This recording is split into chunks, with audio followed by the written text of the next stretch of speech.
Alright, guys, I honestly hate talking about this, but since I shared, I guess reshared just things about it, I'm just gonna reshare the story time of how I ended up with a DUI as someone who barely drinks and barely goes out. Because a lot of people just assume things without knowing. A lot of people like to judge and assume and condemn and shame people, which, I know I can't control people who are going to do those things.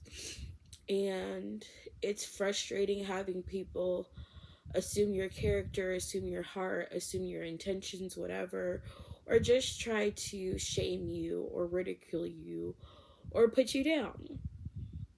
But I privated the original story time. So I talked about this multiple times, but I privated a lot of the videos. I made a story time like right after it happened, so like when the details were still fresh in my mind. And obviously having something,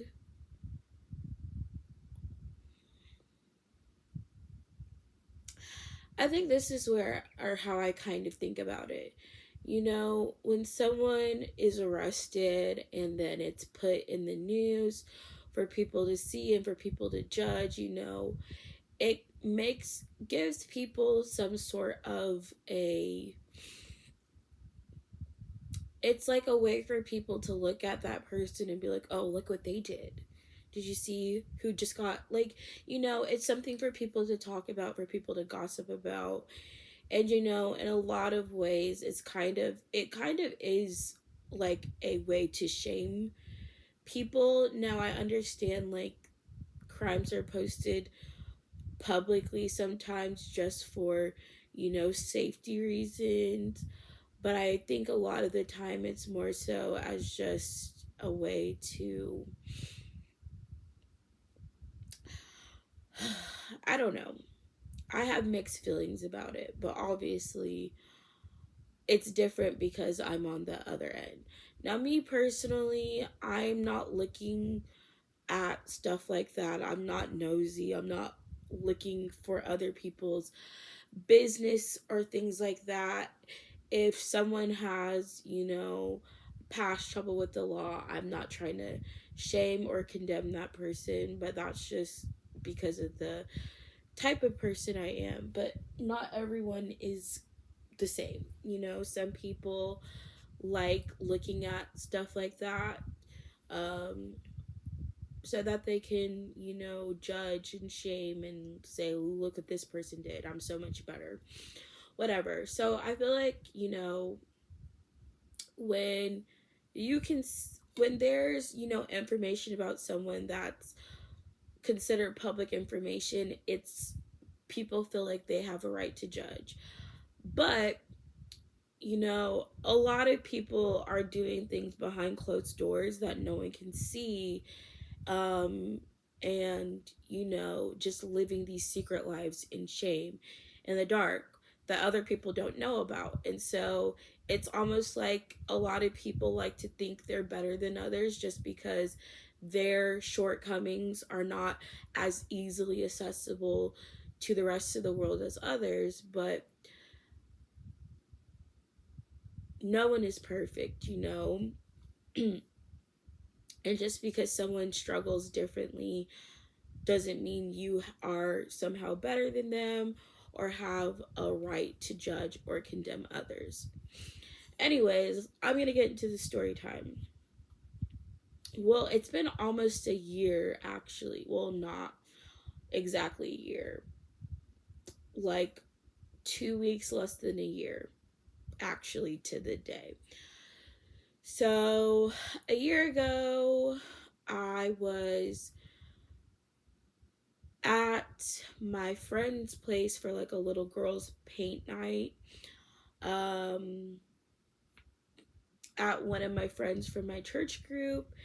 And like that whole night, and this story time, I feel like I can look back at it now and see it a little bit differently, because I do think it kind of shows like this is how being lukewarm as a Christian will put you in compromising positions. And I feel like in a lot of ways, me going out that night was obviously a poor decision. I should have stayed home that night.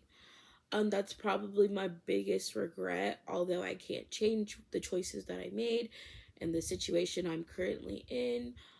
I probably mostly regret just that I went out that night, because I really wasn't planning to, didn't want to, had no intentions of it. But anyways, that night I had been out at my friend's place for a little paint. She did like a little girls' night, and we painted cute little canvases, and it was really fun. And while I was there, and this just, it happened to be St. Patrick's Day, by the way, which I don't really care about St. Patrick's Day, for anyone who wants to know. But I had two of my friends, my old coworkers from my job, were going out that night, and they randomly snapped me like, Jasmine, you should come out with us. You had come out with us. Now, let me preface all of this just by saying something that y'all might not know about me. I do not drink a lot, and I do not go out a lot. So I have lived in my city on and off for about the past 7 years. I've only been out at night 4 times in 7 years. And all of the 4 times that I've been out since I've lived here were in the span of about 3 months. So 4 times out of 7 years, all within a span of 3 months, So a little more backstory. So my coworkers who were going out were coworkers from the restaurant I worked at. They were a lot younger than me, more college age. They would constantly beg me to go out. I would always say no. I would say, no, I'm okay. I don't really care. I would sometimes go to like parties or events or like birthday parties, but I was never like wanted to go out to bars or clubs like that, because I just didn't like it. So the first time I had actually gone out with those coworkers was Valentine's Day. So actually it was in a span of about 1 month. The 4 times I've been out since I've lived in this area was all in the span of about 1 month. Because February 14th, or no, it was before actual Valentine's Day. But there was a Galentine's, and then at one of my friends, and then they just wanted to go out after. I was like, okay, I'll go. I don't usually go. So it was like my first time ever going to the downtown area where there's bars and clubs or whatever. And it was fun. When I go out, the other thing is I never get more than 1 or 2 drinks, because my goal is not to get drunk. I also did not have to drive that night, so it wasn't really an issue. I rode down there with someone else. I think the second time I'd gone out was for a concert. I met up with some friends for like a random little concert, and then they wanted to go to some bars after, which I did. So that was kind of like spontaneous. It wasn't like a planned one. So the first 2 times were very spontaneous. The third time was I had really wanted to go line dancing. So one of my friends told me like, oh, there's this place that does line dancing. That was the 3rd time I went out. And then the 4th time was when I got the DUI. So just to give you guys a little bit of, context, I had never gone out for almost 6 years of living in the city. Had just gone out for the first time February. The first 3 times, were all fun, nothing serious. I wasn't drunk. Actually, a lot of the times I was making sure my other friends were okay. And there was a time where one of my friends was clearly drunk, and me and my other friend had to stop her from getting in her vehicle and trying to drive. So that was another experience that I had. So me actively trying to prevent someone from drunk driving on multiple occasions. Funnily enough, this is going to be the irony of it. The night that I went out or got the DUI, which was St. Patrick's Day, the worst day to go out, by the way. And there were so many signs I should have not gone out that night. I ignored every single one of them. I truly believe as a Christian, God gives you so many warnings. There were so many warnings. I had a gut feeling not to go out. I got downtown. The cover charges to get into bars were like $40. I was like, I'm not paying $40. But then I somehow still ended up, and it's like the devil also will try to get you in that position even harder. It's like God's putting there were so many warning signs, red flags that I ignored just to continue trying to have what I thought was going to be just another fun night out. Because, the first 3 times were all fun and not negative experiences for me. But then that night there was literally so many things, and I feel like I talked about them in the original one. So I think the first one was I had no intentions going out. I wasn't planning on it. I got home. My gut feeling was stay home. I was like, no, I'll just go out. Ignored my gut feeling. That was also the Holy Spirit warning me not to go out. And I've talked about this. I talked about this also after the fact, how I felt like,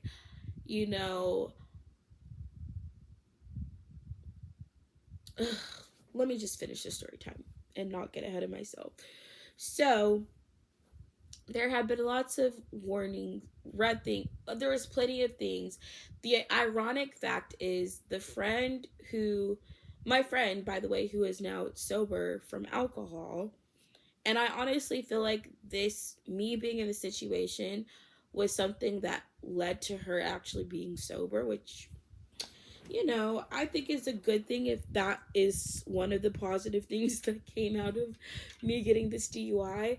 Because I think, I'm not going to give her personal information or anything. But basically, the friend who I had prevented from driving drunk on multiple occasions, she and I was there to meet up with, she actually was going home by when I got there. And so she had a wristband for the club that my other friend was trying to go into. And basically she was able to slip it off her wrist. And it was so much effort, y'all. Like, she was struggling getting it off her wrist. I had to struggle getting it on mine. And that's the only reason I ended up going to the bar I went to that night. Because I was not willing to pay any money to get into those clubs. Like, if I had to pay money, I would have gone home. Like I said, so many reasons why I should have just stayed home.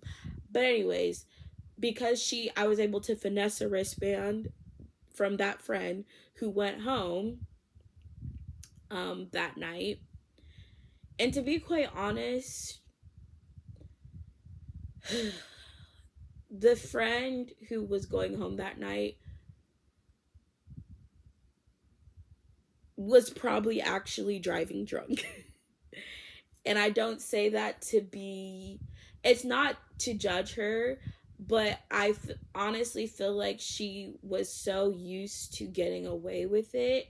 And I asked her if she was good to drive. I offered to take her home and everything else. She's like, no, I'm good.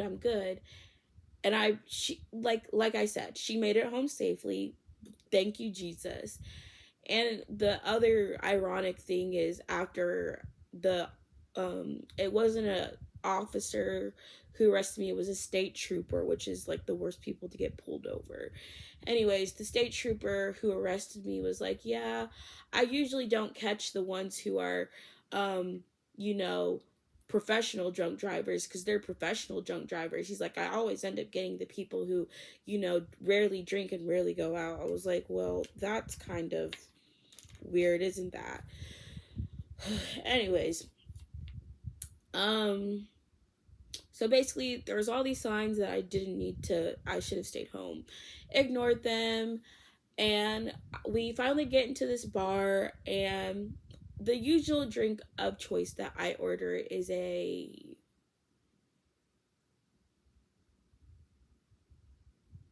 amaretto sour. So that's like my favorite drink. Doesn't really taste like alcohol. By the way, I hate the taste of alcohol. I don't like drinking like that. I literally rarely drink. I don't drink often. So anyways, I was gonna order that, but then my friend was like, "Oh, you should try these two drinks." I don't remember. It was like a drink and then a shot. She's like, "You should get these." I'd never had either of them before, right? So I guess that's another thing to consider. I was ordering drinks I'd never had before, and I wasn't really sure how much alcohol was in them. Like, I was used to getting one or two drinks and being fine, being okay to drive home. So I wasn't thinking anything of it when I ordered that one drink and a shot that I would be too drunk to drive after two drinks, because I'd never had felt any type of way about driving home previously, having had one or two drinks when going out. Um, so anyways, I ordered the two drinks she suggested. I remember not drinking the entire drink though. I took the shot, but I didn't drink my entire drink. I want to say she drank some of it. I spilled some of it. And also, I do think someone had spilled their drink on me at some point. I kind of can't really remember. There was a lot of people in the bar. I remember going to the bathroom, and I feel like I bumped into someone and they did spill their drink on me. But I can't really remember specifically that detail. So anyways, I ordered those two drinks as soon as we got into the bar. I didn't order any more drinks that night. So after those two drinks, y'all, I was drinking nothing but water. You know, my friend was there with the guy she was talking to at the time, and she was drunk. She had been out since like 3 p.m., 4 p.m. I don't know. My two friends I met up with, they were very drunk that night. So maybe, I don't know. Basically, I was there pretty much just to make sure they got home safe. And also, I had no intention of getting drunk. I was like, I'll just get one or two drinks, be out for a little bit. I really wanted these tacos too. The tacos doesn't matter, but they're a sad part of the story. Because they I ended up having to throw them out when I got arrested, and the cop had my car towed, or the state trooper, whatever. Anyways, I had those two drinks. Then I don't drink anything else but water.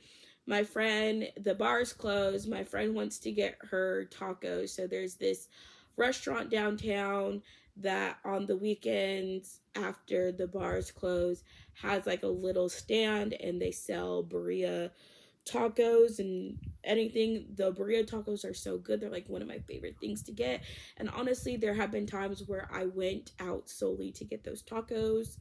So that's just something that is side information that doesn't really matter for the story. But when I had first got there, I had gotten those tacos and was eating with my friend who was about to go home. That's how I was able to get the wristband. While I was eating my tacos, she was trying to sober up. She got the wristband off, gave it to me so I could get into that bar without having to pay the cover. Because, like I said, the devil was working hard that night to make sure, like I said. And I honestly feel like this is something I just honestly believe of as a Christian. You know, all of these warnings that existed for that night, I feel like is God, and this is how I personally believe the Holy Spirit works. God exists outside of time and space. So he knows the outcome of your choices before you make them, right? But he still will try to warn you or prevent you from being in those situations anyways. So God put so many warnings, like you don't need to go out, you shouldn't be doing this, the wristband thing, and me finessing a wristband randomly. And just like there were so many things that warning, I guess. Like, it was very difficult. I think the other thing was I couldn't find parking that night either.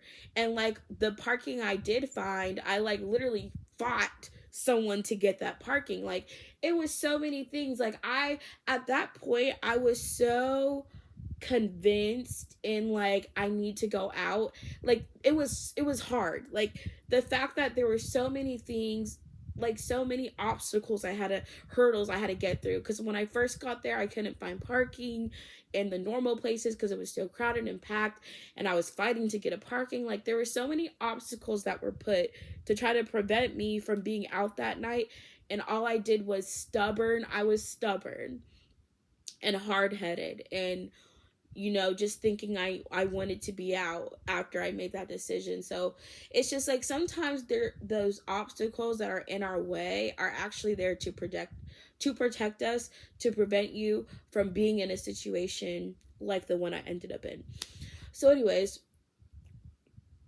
my friend gets her tacos, the bar is closed. I at no point felt like I was tipsy, like I was drunk.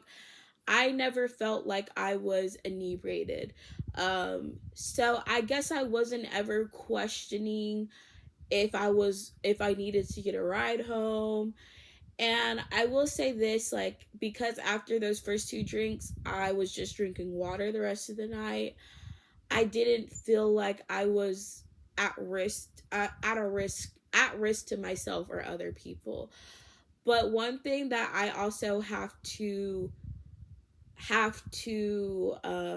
say that I also have to question is that when I did finally make it to my car, I had some doubt. It wasn't a lot, but it was enough that I feel like the fact that I had any doubt if I should have driven or not, which should have told me maybe I didn't need to drive, right? So I put myself in a position where I was compromised enough that I had some doubt.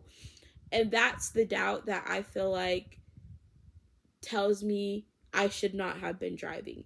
No matter how much, I can say the two drinks I had, I didn't feel drunk. That's true, and everything else. But I had a little inkling in my stomach. Or I guess maybe that was another Holy Spirit warning me, like, are you sure you should drive right now? So I don't know what you would look at that at, but I just kind of like ignored it. I was like, no, I'm good. I only had two drinks. Like, I don't feel drunk. I don't feel like tipsy even. I was like, I'm good. The last drink I had was over 2 hours. So, I convinced myself that I didn't need to doubt myself or the decision I was making, right? So this is where it gets bad. So I was drinking a lot of water. I also have, this is just, I guess, more of like an explanation. I know when people drink a lot, they have to pee frequently, but I have a medical diagnosis of an overactive bladder. So if I'm drinking a lot of water, I have to pee a lot. And even like even when I'm not drinking, I have to pee very frequently. So I had literally just peed about 30 minutes before I had got to my car. Actually, I can't really remember how much time. It was maybe like 15 to 30 minutes. Honestly, because this happened like a year ago now, I don't have as much details as I had in the original story time I posted. But just know, I really had to pee. So at this point, I'm tired. I just want to go home, eat my tacos, go to bed, and go to church in the morning. That was my only goal I had. After that night, I get in my car. All I'm thinking about is I just want to get home, eat my tacos, go to bed so I can go to church in the morning. That was the 3 goals I had, and none of those 3 goals were met. So I'm almost home, and basically I remember getting off the interstate, seeing a green light to like make my left turn, which is like the street I need to get onto to get home. I'm getting off the interstate. I see the lights green. I notice that there is a car at the intersection, right? That was stopped.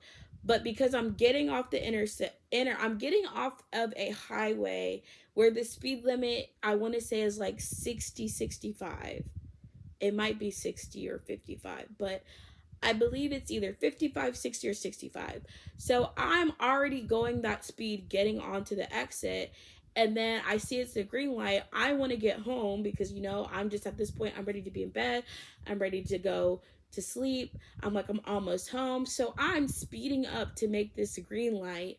And as I'm speeding up to make the turn, I didn't recognize that the car I'm passing, because I knew I was speeding up to make this turn. I was going faster to make the turn because I just wanted to make the light, right? I didn't realize I was passing a Georgia State Patrol car. So I'm speeding up to make this turn, going faster than I probably should have been. And I know, like, in order for me to have made that turn safely, this is the other thing. If I was, maybe this is an argument more for court. If I was truly drunk when I was driving and I made the turn as fast as this cop says I turned, I would have flipped my car. Not the argument, I guess, that pertains to this video, but the officer claims I was going 55 and a 35.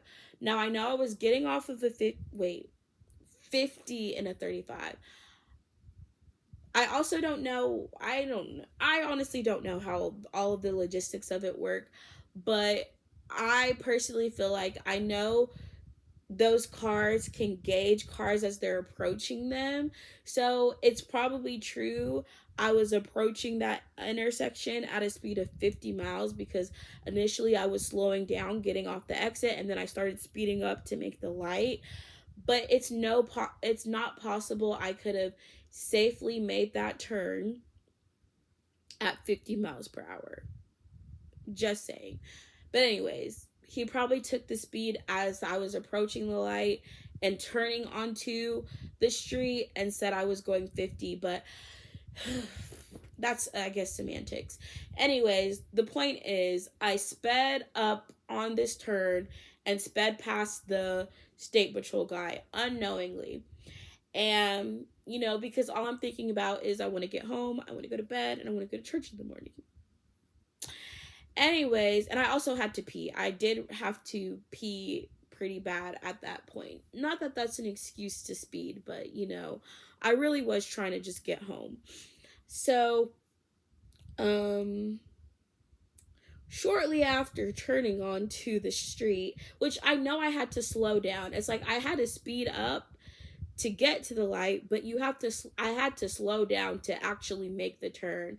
So I'm just like, if I was approaching him at 50 and slowing down in order to turn and then speeding up again, I don't know. I honestly don't know how the state trooper got the reading of my speed other than he knows I passed him doing the turn, which is not smart either. Don't pass a state patrol car on a turn. That was just dumb. That was stupid of me. So shortly after I make this turn onto the street, I see the cop lights. I'm like, crap. And immediately, as soon as that cop turns those lights on, I'm like, this is why the Holy Spirit told me, don't go out tonight. I immediately understood, like, this is what ended up being the result of all of the doubt and all of the obstacles I was facing. Because I just remember thinking, like, why can't I find a parking spot? Why I had to avoid paying this $40 charge? Like, all of these reasons that I would have just went home, but I forced my way through because I was hard-headed, ended up with me being pulled over at that moment. So anyways, I get pulled over. I'm like, it's just going to be a speeding ticket. But, I probably was nervous is the other thing too. Like, who's not nervous getting pulled over by a police car? So anyways, honestly, I don't want to go through all of the details in it. Basically, I got pulled over. He says I was going fast. I was like, oh, sorry, I really had to pee. I probably shouldn't say I really had to pee because as my youngest sister let me know, the cops are going to use whatever you say against you. And he for sure did. But he shortly after is like, oh, I smell alcohol in your breath. And this is where I'm just like, I don't really believe him. Like, I personally just don't believe him. So I have been drinking only water for the past 2 hours. I also was chewing gum at the time. So remember how I said I feel like I kind of remember someone spilling their drink on me in the bar, but I can't 100% remember. I just know that from 2 drinks that were mixed drinks, not straight alcohol, neither of which was like strong, I don't believe that my breath would reek strongly of alcohol from 2 drinks that I had over 2 hours ago, and I was chewing gum at the time and had only been drinking water. I just don't believe my breath smelled strongly of alcohol like the officer or state trooper claimed. That's just me. Anyways, I was honest. I told him I'd had, some drinks earlier, but I wasn't, and maybe I guess I incriminated myself. So he asked me, I said, yeah, I had like 1 drink over 2 hours ago. And that was all I said to him.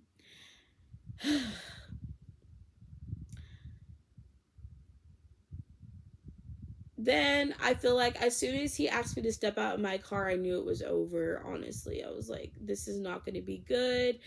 So when it comes to like some of the details, things that I would have done differently, I would have taken the breathalyzer, which at the time, how he did it kind of, I don't know, this is not gonna justify anything, but it was almost like he was trying to trick me, like he thought I didn't understand what was happening at the time, which when I say I was aware of everything happening because I know I wasn't drunk. I don't believe I was tipsy even. Like I understood everything that was happening. It's like I don't know how else to tell people, like people are going to assume, like, I mean, people can assume whatever they want, but y'all weren't there. I was. This is my experience. This is my story. I at no point felt like I was drunk or tipsy, right? So I never felt like I was under the influence or didn't have any control over my body or anything like that. So, I mean, say what you want. Yes, I had drank alcohol earlier that night, but I never felt like I was intoxicated. And other than the doubt I had about driving, like there was nothing that made me feel like I was unsafe behind the wheel.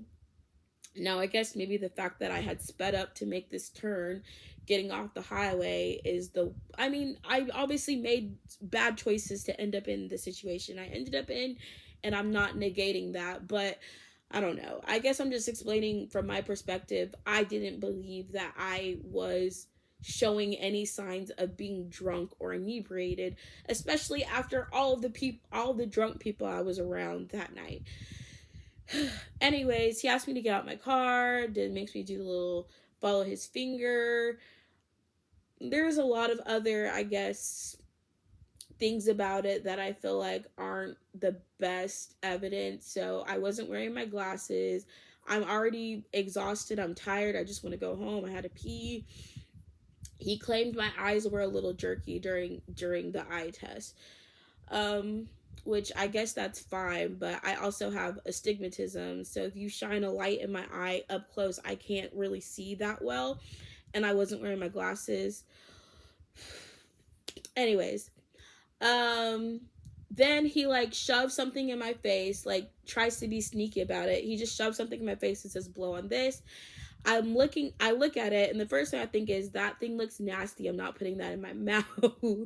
But then I'm like, I register like, oh, he wants me to take a breathalyzer.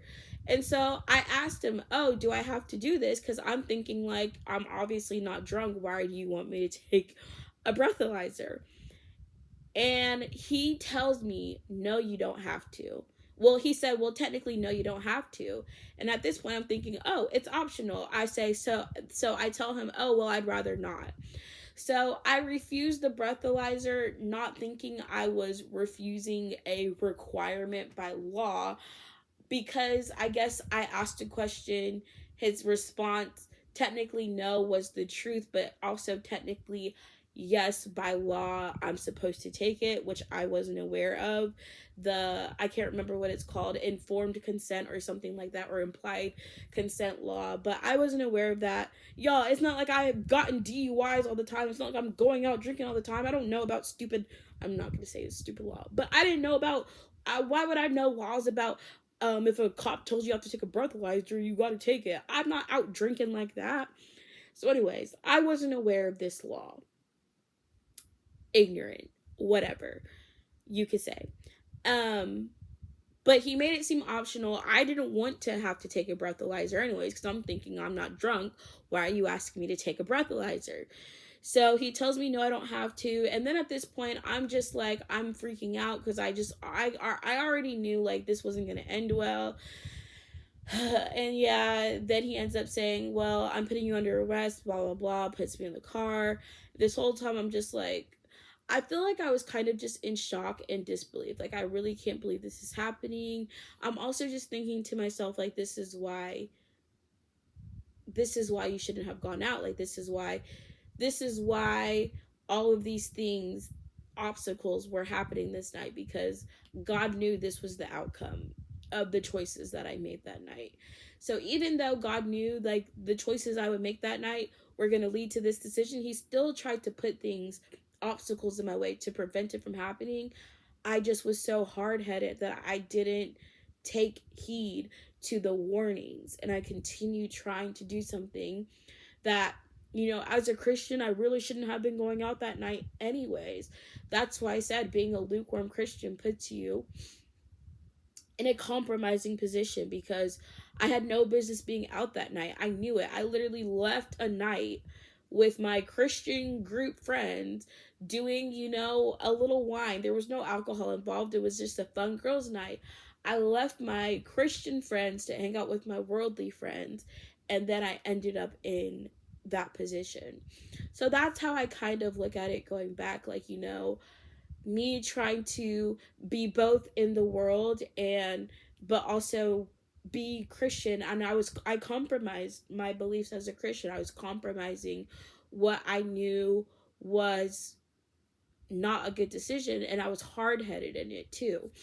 So anyways, this is how I know. I mean, this is just, I guess, after I went to court, I found out that the officer put that when he initially pulled me over, I told him I had a Long Island iced tea. That's what he put on the false police report, which was incorrect. And the reason I know this is incorrect is because after he had already arrested me, I was already in handcuffs in the back of the car. He asked me, hey, do you mind if I ask what was the drink you had? And I told him exactly what it was. I was like, yeah, my friend recommended it. I'd never had it before. It was called a Hurricane whatever. And he proceeded to tell me, oh yeah, that drink has a lot of alcohol in it. I was like, yeah, I'd never had it before. So I'm like, and I had a whole conversation with the state trooper on my way to jail. Like, he told me what church he went to. He told me where he grew up. He was telling me all this stuff. He kept telling me how nice I was and all this stuff. I'm just like, yeah, great, but, at the end of the day, this is a horrible night for me, but whatever. That whole 10 hours I spent in jail, horrible, miserable, would not recommend. If you can avoid getting arrested your whole life, avoid it. It's not fun being in jail. It's not fun not having freedom. My sister laughs at me now, because it was my youngest sister who I ended up calling the most, and she told me, like, each time I called, it's really not funny, but I guess I just have to laugh at it. It wasn't funny at the time, but she told me, like, every time I called, I progressively got more like worried sounding and fearful sounding, because at some point I just believed I was going to be stuck in there forever, because like I said, I was asking the officer all these questions. I'm like, how long does it usually take for people to get out of here? Because you know what's crazy? The whole time I was still like, okay, if I can get out by this time, I can still make it to church. If I can get out by this time, I can still make it home and then try to go to church. Because, like, my goal that night, like I said, when I got in my vehicle that night, I wasn't thinking I'm going to end up in jail with the DUI, be arrested, and all this other stuff. I was like, I'm going to go home, eat my tacos, go to bed, and go to church in the morning. And even after getting arrested and being booked, I was like still trying to figure out a way for me to make it to church, make it home so I could go to church in the morning. It sounds crazy, right, to say, but that was what I was thinking at the time. I'm like, I just want to make it to church in the morning. I did not make it to church in the morning. I did not end up getting out of jail, I think, until like 12 p.m. the next day. Mind you, I believe it was close to 3 a.m. when I got pulled over.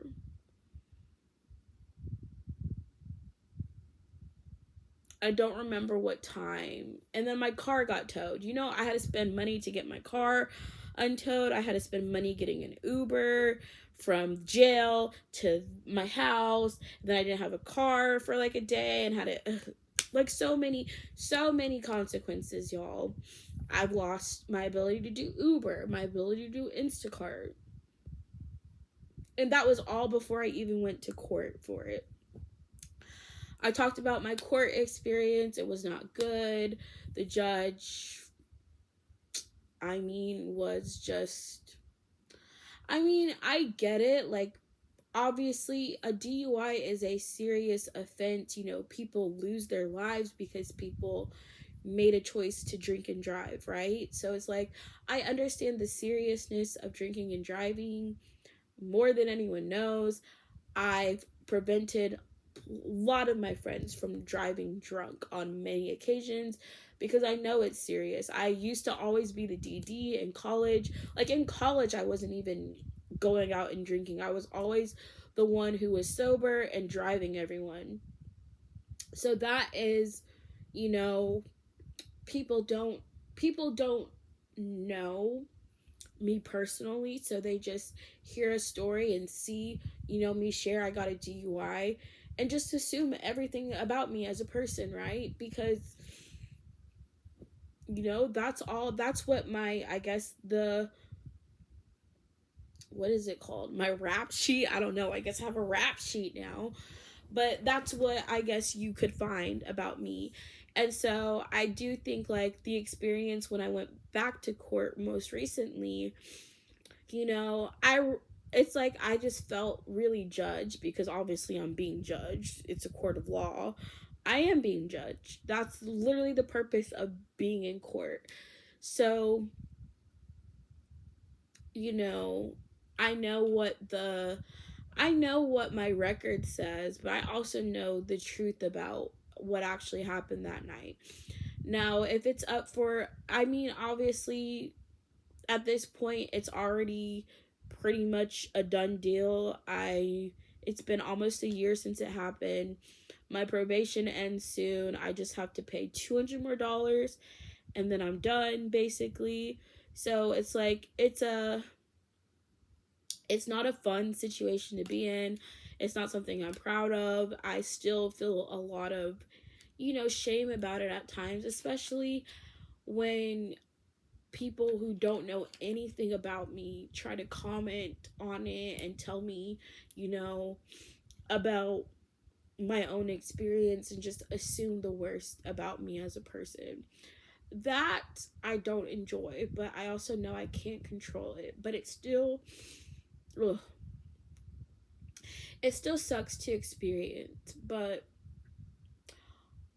all I can do now, I guess, is just grow from it, learn from it. I share my story, if anything, so that people don't end up in the same situation I'm in. You know, one, don't be going out drinking. You don't need to be doing that. I've learned from multiple experiences that, you know, nothing good happens going out late at night drinking. If anything, choosing to live a sober life as a Christian is probably the best choice you could make. Um, Alcohol is literally poisoning your body, also. But, anyways, I just wanted to give, I guess, a little backstory about it. I mean, everything that's happened since then, a lot of it was out of my control. In between all of this stuff, my license got suspended at one point. Like, there was so much. There. Like, it actually is really a sore subject for me to talk about because I've had so many. I guess in a lot of ways, I feel like a lot of bad things, or there was a lot of harsh circumstances that came out of that one night that I'm still dealing with to this day. But, nothing that I can't move past. But yeah, it is kind of hard for me to talk about. I don't like talking about it, but I feel like I wanted to just give a little bit more backstory for people who are going to assume my, I guess, story or my intentions or my character when they don't know anything about me. So, yes, I ended up getting a DUI after only going out 4 times in my entire life from after living in this city for over 7 years on and off. And that was all I needed to know I never want to go out in this city again. I never want to go out. And honestly, at this point, I don't really go out anymore, except for to get dinner. And even that, sometimes, like, I don't want to be out late at night. Like, I want to be at home by 10 p.m. at the latest. And I've honestly became a homebody because of it. So yeah, that is most of the story, I guess. I'm not gonna go into all the details. I mean, I might reshare the jail story time because that one might be more funny. I was laughing at the time, but I also think at the time I didn't know all of the consequences I was gonna face after that. Like, at the time, it was just like, I'm finally out of jail. I'm so happy because being in jail is miserable. So I didn't know, hadn't gotten all the repercussions that I've had now to be like, yeah, it wasn't funny. At no point was it fun. Getting pulled over isn't fun. Getting arrested isn't fun. Being in jail isn't fun. Going to court isn't fun. Like, none of those things are fun. I don't know. Anyways, I think that's enough trauma dumping for now. Is this considered trauma dumping? I mean, it was traumatic for me. Maybe not for y'all watching this, but that lived experience is not an experience I ever want to experience again. So, I will do everything in my power to make sure I never am in jail again. Or arrested or even pulled over by a cop. I just never want to be pulled over again in my life. Ever. No tickets. Follow all of the laws. I don't want to be speeding. I want to be caught without insurance. I want to be caught with anything. Like, straight and narrow. It's not like I was intentionally, I mean, every now and then I do be speeding. It's not justifying. Follow the law. Follow the laws and you don't have to worry about that. Anyways, that's all I'm going to say. For the people who are rude, hateful, condescending, judgmental people, I hope you learn to treat people you don't know better. Don't assume the worst about people that you don't know. And maybe have a little bit more grace for other people. If you were in that situation, you probably wouldn't want someone to treat you that way. Treat people the way you want to be treated. And that's all I can say to that. Bye, guys.